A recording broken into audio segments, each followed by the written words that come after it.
Seems like it's happening at a regular pace nowadays. Gold breaking new record highs. How many times have you heard that in the news? Well, maybe not the mainstream media, but channels like mine and other alternative media outlets are talking about it, and it is big news. The only bigger news that I think we're going to find with gold is when it surpasses its all-time high adjusted for inflation. Notwithstanding, there's been a magic number hit with gold, and that's $1 million. I'll explain as we explore. $1 million is a huge milestone by any measure. I mean, it is a measure in and of itself. But what am I talking about here? I'm talking about a gold bar worth $1 million.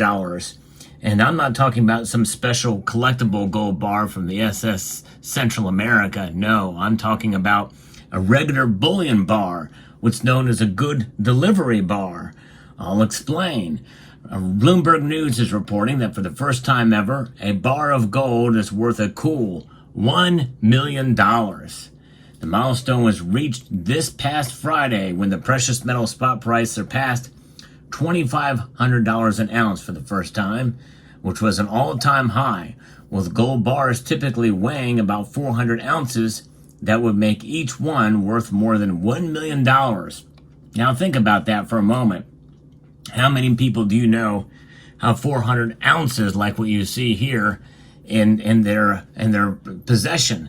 Not very many people. In fact, I only know of one person, a viewer of this channel. I don't really want to call out his name, but nonetheless, I always knew he was a high roller with gold before, but I think he shared with us one time that he had 400 ounces of gold.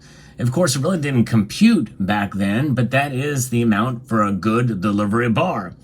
In other words, if you were to take all of his coins and bars and turn them in for one of those bars, he would have all that wealth, $1 million, in a very small size, by the way. And I've seen one of those bars. In fact, I've seen, I think, 6 of them, or maybe 9, back in 2008 when they unveiled the 2009 ultra high relief gold double eagle at the Baltimore Whitman coin show in July of that year. It was quite a sight to see those bars, heavily guarded. In fact, I almost went up and asked if I could hold one as they were packing them away, but I wasn't brave enough to make that ask.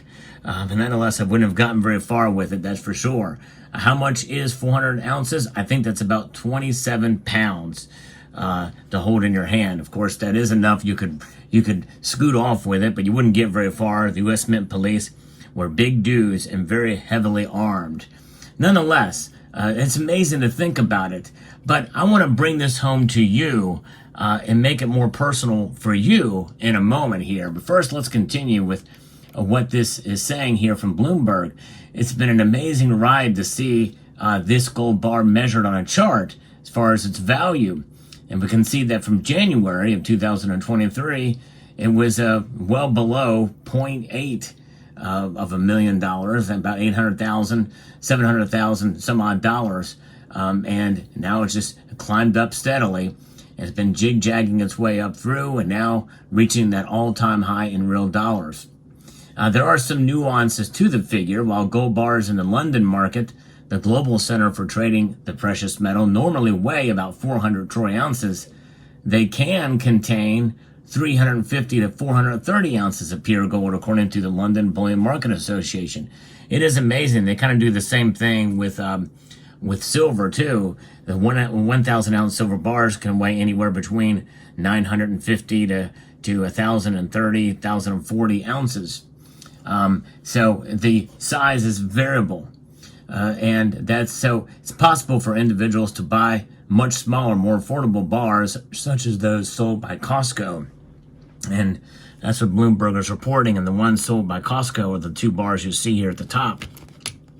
The Pam Suisse and the Rand Refinery bar were available and are available still at some Costco. Of course, you're going to probably pay still well north of $2,500 to get one of these bars these days, but nonetheless, those are the 2 most popular size of the bars. But you can also get 1 ounce coins as well from there.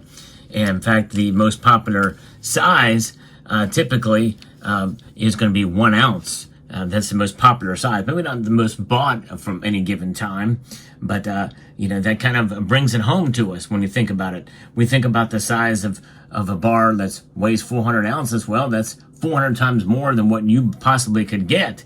In fact, I've put out a gold envelope challenge where I encourage you to put money away and save up for a gold bar or coin in the 1 ounce size. There's nothing like holding a 1 ounce bar or a 1 ounce coin in your hand. In fact, even in the assay case, you can still feel the heft and weight of it, which is pretty cool. But there's different varieties, as you can see here on your screen, of different forms. But a 1 ounce gold coin might be more appropriate, as they are much more versatile and much more liquid, and less likely to be faked as well. That's something else to keep in mind when you're thinking about making a purchase of gold.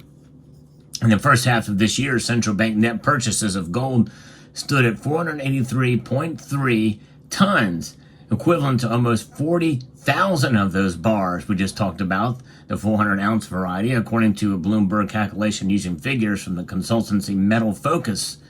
It's one of the factors that has supported the precious metals' blistering rally so far this year, along with expectations of looser monetary policy from the U.S. Federal Reserve, as they are pretty much everybody is betting they're going to cut rates by at least a quarter point in September.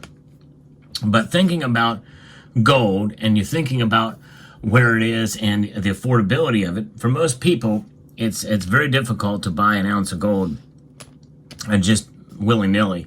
You got to really plan and prepare for it. It's about discipline, but it can be done, and it has been done by members of this community, specifically watching this channel, taking my challenge, the Golden Envelope Challenge, which I've held on and continued for several years now. And one member of the community took him 1 year and several months to make it happen, but he did. I posted a video about it, and it was quite a journey, quite inspiring to me. Even though I issued the challenge, I really got more out of it. It's so inspiring to see that discipline to actually save up for a full ounce of gold. But as Silver Heights recently reported in a video, the 10th ounce size is becoming a lot more popular for folks out there, as premiums still higher on these than the other sizes. But nonetheless, given where gold is today, you think about it, a tenth of a 1 ounce bar or coin, that's still something. That's still a substantial amount of gold. Gold that you can see, you can admire, and yes, you can even, if you take it out of the capsule, you can feel the heft and weight to it. And that is something else. To see gold like this in your possession, even in a 10th ounce size, it's a way to be able to admire the beauty and still have gold in your portfolio. Because no matter the size, and in a sense, especially considering gold's rise, the premiums matter a little bit less, I think, than they did before. And so if you have never bought any gold, I want to encourage you to consider it. And if you are just starting out and interested in precious metals in general, it might be a good idea to get a little bit of silver first to get that taste. But there's something about having a lot of value in a very small, tiny package like this. There's just nothing like it. It's pretty amazing. And when you think about the size, let's take a little bit of a comparative look here, because I'm doing this off the cuff. I don't have any numbers up to be able to tell you, but something like this is a 10 ounce silver bar, and the silver, let's just say it's $30, it's $300, and more than likely, if you pay $300 for this, that's about the equivalent of buying this, a tenth of an ounce compared to 10 ounces, roughly. Very, very roughly. Likely, you probably will find one of these 10th ounce coins for maybe a little less than $300. But think about that for a moment. Think about that purchase ratio between the two and how much space this takes up. And this is a very compact 10 ounce bar compared to the amount of space this takes up. Just remarkable. Pretty amazing to see that high gold to silver ratio and how much value you can pack in a very, very small size. And so that is the nature of what gold is. And this is why, by the way, one of the many reasons why central banks stack gold and don't stack silver for a lot of that same reason. Even if the ratio were to narrow back down to its natural state in the ground between 7 and 9 to 1, to store that much silver would be quite expensive to do, and it really would not be worth it, especially considering the dual nature of the metal and the volatility in prices. There's a lot of it that's needed, a lot of silver. Most of the silver that's mined is utilized for industrial purposes, and other for jewelry and other applications. Where gold is treasured, and now the most treasured form for central banks is these 400-ounce bars, and they are now worth $1 million each. Let that sink in for a moment. It's pretty remarkable, pretty amazing when you think about it. But that's the beauty of gold, and the beauty of it shines, and the weight of it is something else, unmatched by any other metal, save for platinum and tungsten. And both those metals trade for much less, obviously, than gold do. So there you have it. Let me know what your thoughts are down in the comment section below. Hope you found this video informative, insightful, and educational. Would like to extend a multitude of gratitude to each and every one of you for taking the time to watch, and to encourage you to please rate, share, comment, and subscribe.